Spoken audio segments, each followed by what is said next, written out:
You still there? Okay. Yes. All right.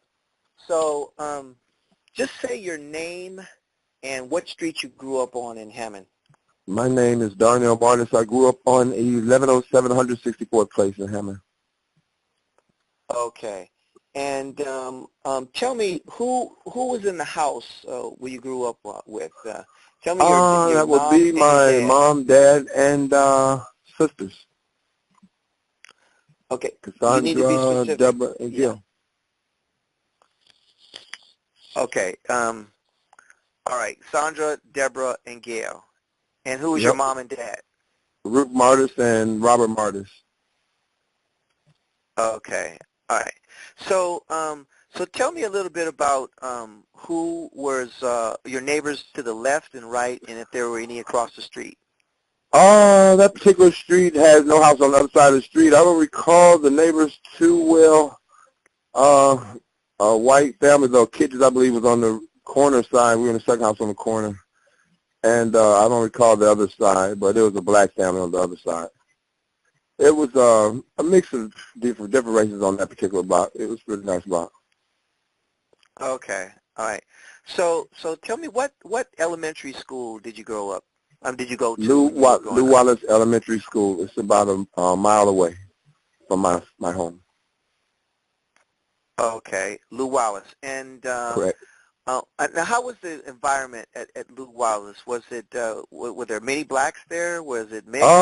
It was very diversified and just a lot of fun, man. A lot of education and a lot of beautiful people, and it was a lot of fun, man. The food was great in the cafeteria, and it was a great time to be in school, man. Being a young kid, it was great. No complaints. Okay.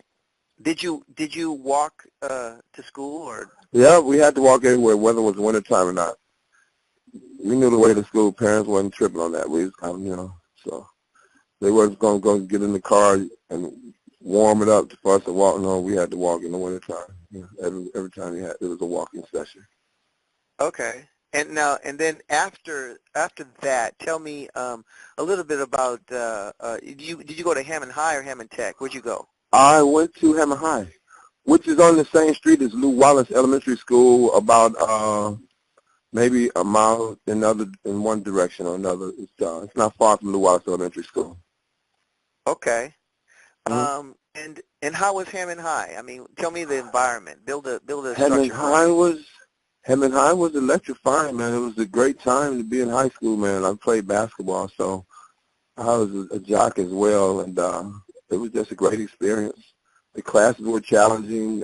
They had a diversity in classes. You could take typing or cooking too, as electives and things of that nature. So it was a great experience. No complaints. Okay.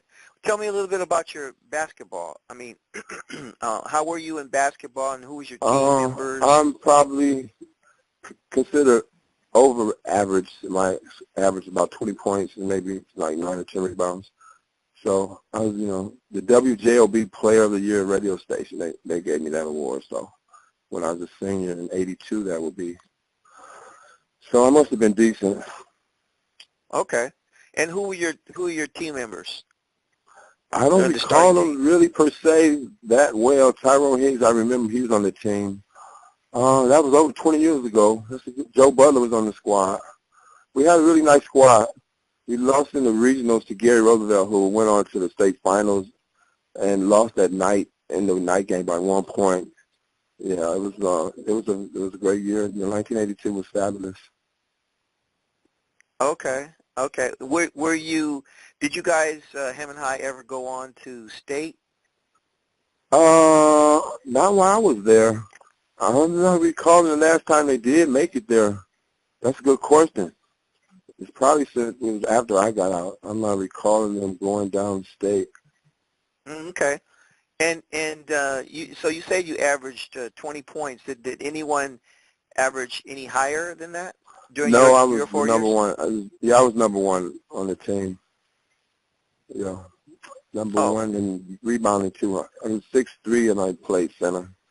So a left-hander who jumps very high. It was hard to stick me. Okay. Yeah. Okay. Cool. Now, okay. So after you got out of Hammond High, did you pursue the basketball any further?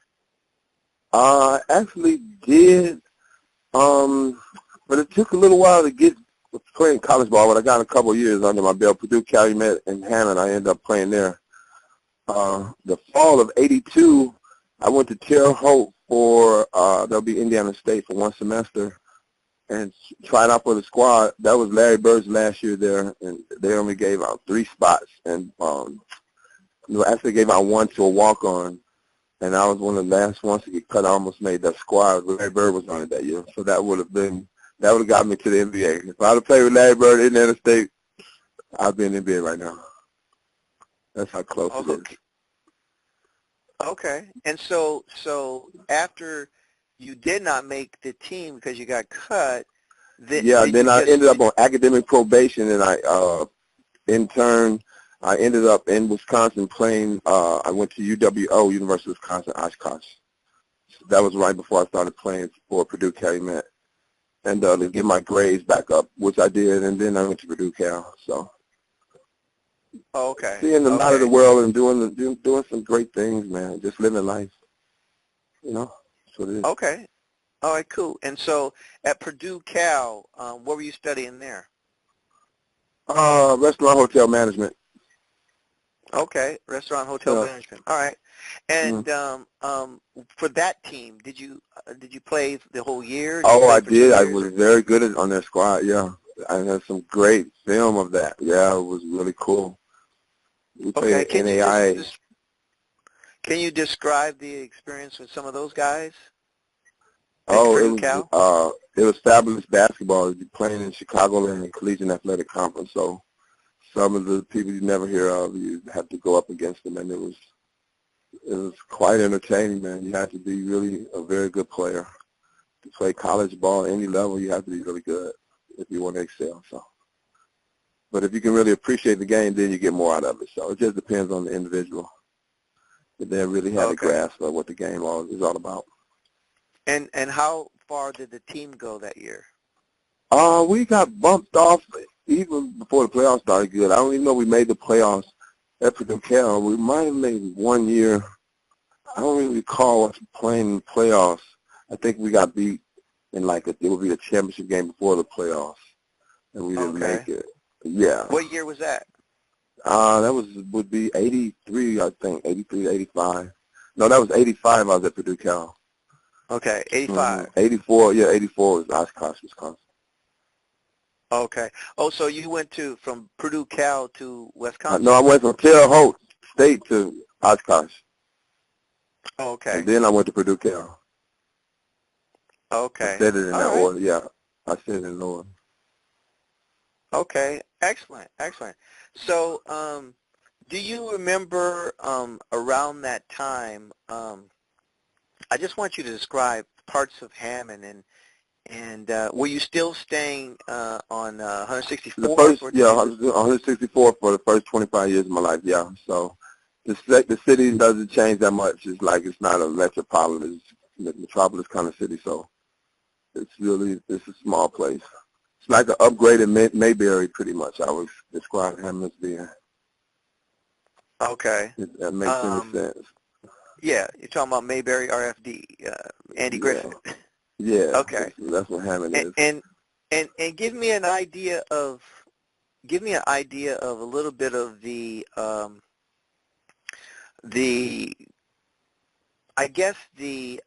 camaraderie between the people in Hammond. The people back in those days, it was just like a really life experience of love, man. It wasn't all the madness and the murder and mayhem like it is today.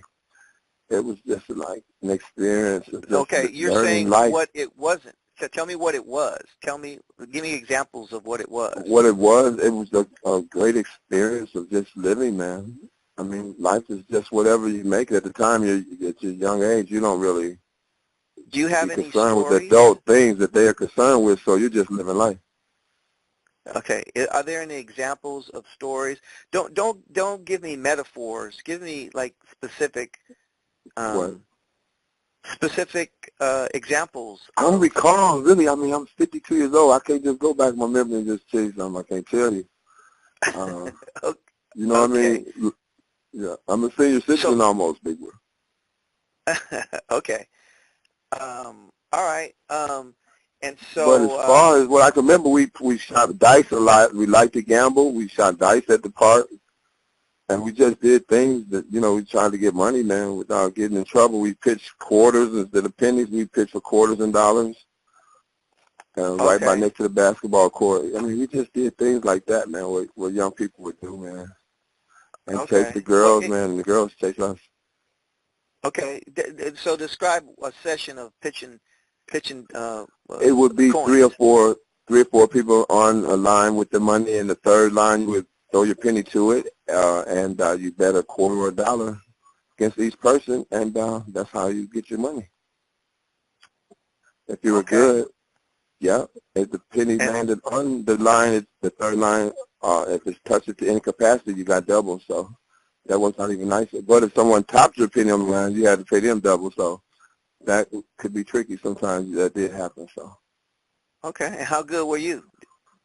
I was very good at it due to the fact I was a little taller, so you couldn't be over the line, but I could stretch out and then throw the penny at that rate. So that really made it really an advantage for me. Yeah, it worked out kind of good. What was the most money you think you've made Oh, on pitching pennies? it wasn't. I mean, you would be lucky if you made $6 or $7. It wasn't a lucrative thing. It was just for bragging rights more so. Okay. Okay. Yeah, just having a fun time in the park, talking a little trash. So give me some more experiences at Maywood Park that you had there. Maybe from the basketball court, or maybe was the pool there at that time? Yeah, the pool is there. So the pool is right there, and the basketball court's right next to it. The pool is fun. It cost maybe, I don't know, was it $1 to get in? I didn't go there too often. But as a kid, I remember being in there. The older people, they would try to dunk you underwater and things of that nature. So I didn't really appreciate that activity too much. So I was really going in there that much because I was approving of getting dunked in water, man, on the deep end. So, but you know, it happened. So that was at the pool. It was a public pool, right? Did you say a puppet pool? A public pool. Oh yeah, a public. Yeah, it's a public. It's a public. It's a public pool. It's a public park actually. It's like the main park in. Go ahead. And so they would charge you $1? I think it's some strange reason. Yeah. I'm sorry, you're breaking up. Hello? I could. Yeah, I'm still here. I can hear you. You can hear me? You were just breaking up. Oh, I'm sitting here in the living room. Okay, so you're just saying that it may have cost $1. You're not sure. I thought it did, but 50 cents. I could be incorrect. I really, for some reason, thought it. Yeah. Okay. Maybe you could buy a summer pass and use that all summer. Maybe I'm not sure how they did it. Okay. But and then of course, go ahead. No, and so I'm just saying, what are some of the other things at the park? Because it seems like at the park, that's where people nucleated and they hung out at that particular. Yeah, it was just, it was a great open space, winds blowing through all night, and people coming through with their cars, riding through, and you got the basketball there and the lovely ladies, and just a great experience. Just you want to be in the park to see who perhaps is going to be out there. And there wasn't many places to go, so you might as well go to the park and hopefully you get lucky and meet some pretty ladies. Okay. Yeah. All right. And so at one point, was it, when you were growing up, was it always a safe place to be, or was there there's sometimes friction? I didn't recall it being unsafe due to the fact that we didn't really get out that much. We were a sheltered family. I'd say we had lived a suburban lifestyle in the inner city. We didn't at 7 o'clock before the lights went on, we were in already, so we didn't get too much of extracurricular mischief. So from that aspect, the parents kept us away from that activity, so we didn't have to worry about it. But I'm sure that element was out there. Extensively. just the nature of how, things are going today, man, even back then. Well, so back then, what was the street that was the lively street? The lively street? Oh, wow. It could be any street on any given moment or hour. It's just, it's just a lot of beautiful people throughout a 2-mile square radius minimum. So it doesn't, you can't just zero in on one street. It really would be hard to say, to answer that one. Being a lifelong resident, there's a lot of places you could be in Hammond and have a beautiful experience. Okay, so there was no street that was actually lively, and where all from my recollection, the most I would have to say would be Kenwood, I guess, Kenwood or Crunky. I'm not really certain which one, but people would call, That's up for speculation. It just depends. It could be Mall Street or Cleveland Street. It just really depends. Okay. Do you remember Brooks House? Oh, yeah, Brooks House was a nice experience, man. As a youth, that was like the funnest place to be.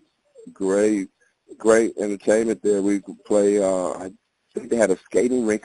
Did they have a skating rink upstairs? I don't know if that was across the street. They had a skating rink across the street, I think. The Brooks House had a lot to do there, man. We had a blast going up to the Brooks House every day. Okay. Which place could you find more of the ladies? Was it at Brooks House or the park? In Hammond, it doesn't matter. You could be anywhere. There's just no telling. You could be at the grocery store. At both locations, you would be lucky, man, because they're beautiful women just roaming all over the place. All of them are so precious, man. They don't even know how beautiful they are, even to this day, man. Unbelievable. Okay. So are there any, do you remember any of the movers and shakers there, the people who made most of the, say, decisions or political decisions, or who were the people that you I wasn't into politics. I wasn't really into politics to give you a political perspective. That would be, I don't know. The McDermotts have been running the city for forever here, so they would be like the politicians in the know that's, running Hammond, per se, as far as that's concerned. The father and the son been there for over 25 years or so. So when you say the McDermotts, what particular? Tim McDermott, the father and son, they're the mayors of this city for the last 25, 30 years or so. Okay. After the dad left in the son. They're black, the McDermotts? No, they're white. Okay, I'm specifically referring to the black people. Oh, I don't know any political movers and shakers from Hammond, really. I can't really say. Okay. Lonnie Paris, I know he's the FBI agent. That's Andy Short. He's the captain of police here now. That's about the biggest thing going as far as something on that level. Okay, so Andy Shore is the new police chief? Yes, that's correct. So that's the only thing I can say about the political aspect that I know of. Okay. Well, that's current. I was just asking. Back then, I don't know. I didn't keep up with anything political to my knowledge as far. Okay. Even what about social? Was there any people, movers and shakers in terms of social, like, say NAACP or any people who? Not. I didn't really. I wasn't in that circle, so I wouldn't know. Okay. I never dealt with NAACP. Well, what are some of your fondest memories of Hammond? I mean, in terms of any memory I could think of is a fond memory of Hammond, because there are so many great ones. They're insurmountable. You can't just. Okay. Yeah, but I'm looking for specifics. You have no specifics about Hammond? I can't think of anything that would be super special just to brag about it. It's just a great place to grow up, I think. Okay. It was a safe place to grow up. I mean, so that's all you could ask for in America at this point, where it is now. You didn't have to worry about going out your house and getting shot at. Okay. So was there any specific church that you went to?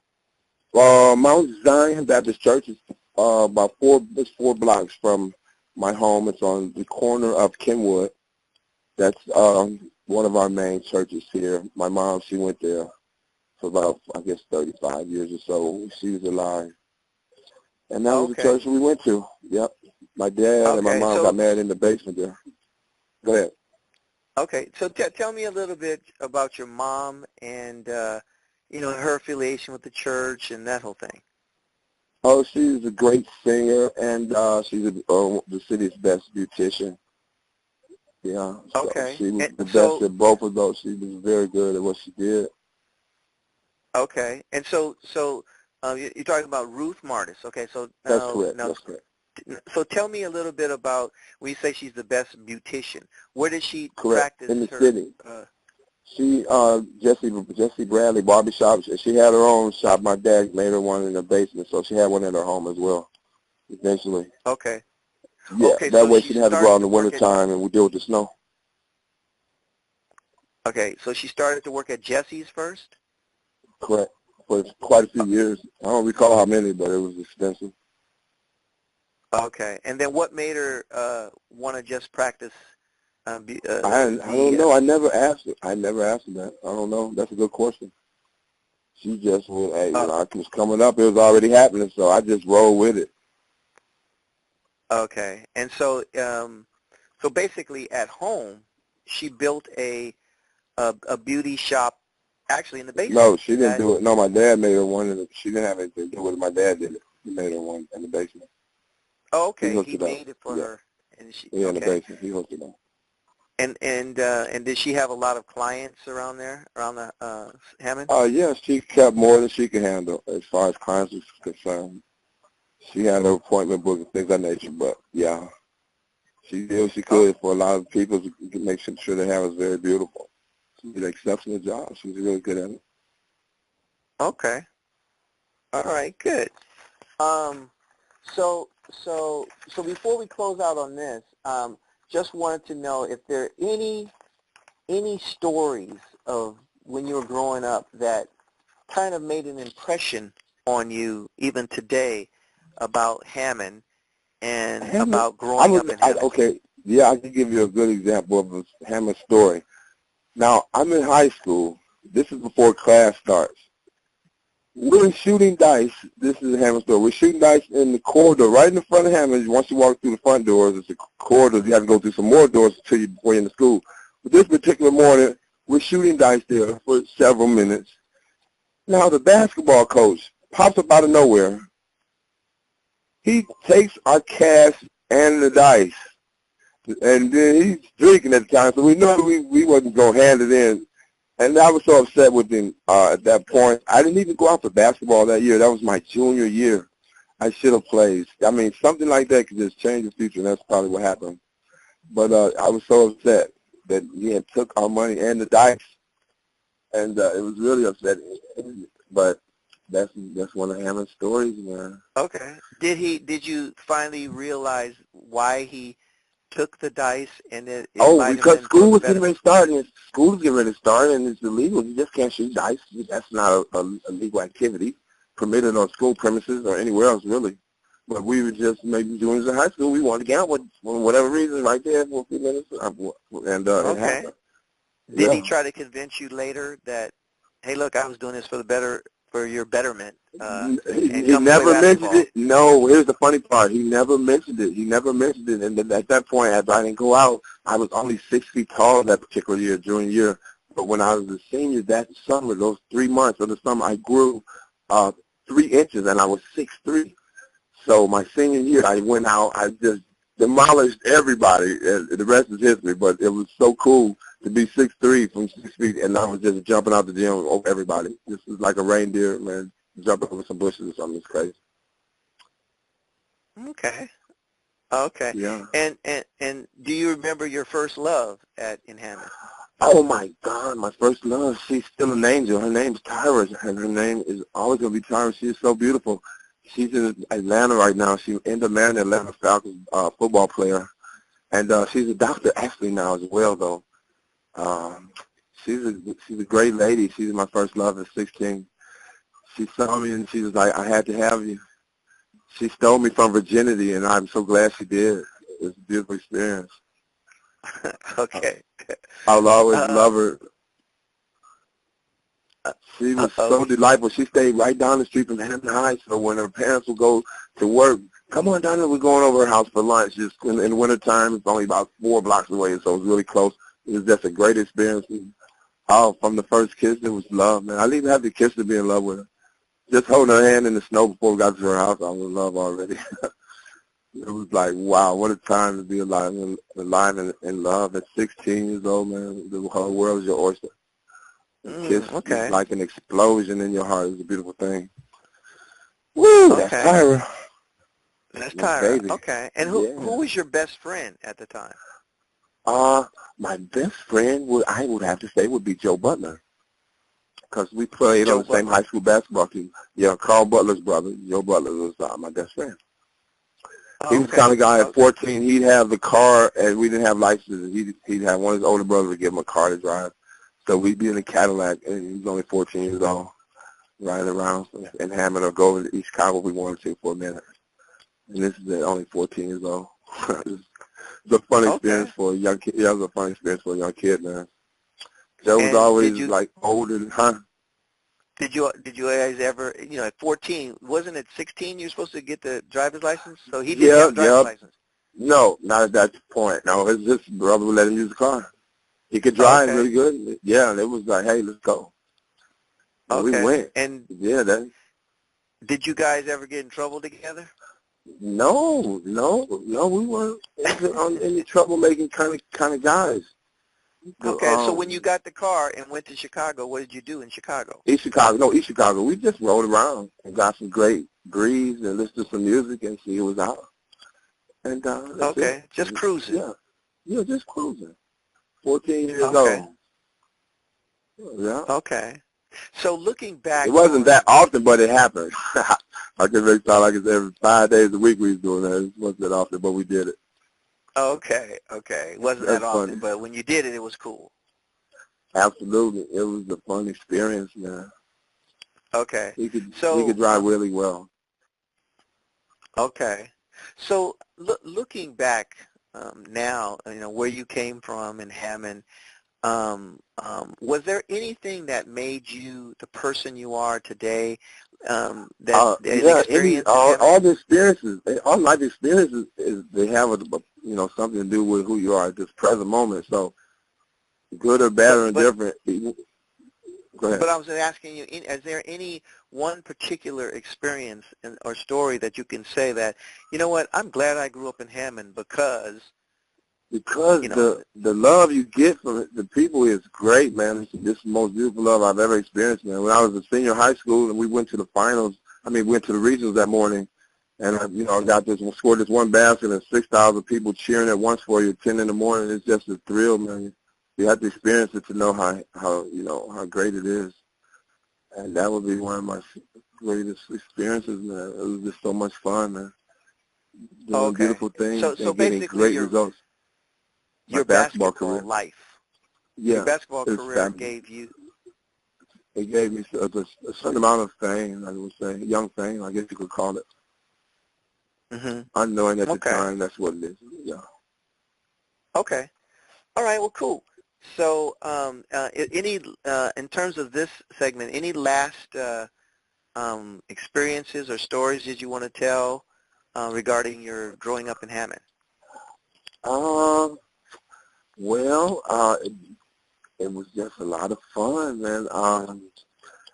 We had so many. And is there anybody who you looked up to that kind of made you who you are? Any particular person who helped you? Not at the time. It's just the experience of living life and just going with it and see where it's taking you, at that moment, I recall these twins. They're beautiful, Denise and Diana. You look at them, you're like, wow, your sisters, and you're like, no way, it's going to be two of them. They're both so beautiful. And this is like, that's just one set of beautiful.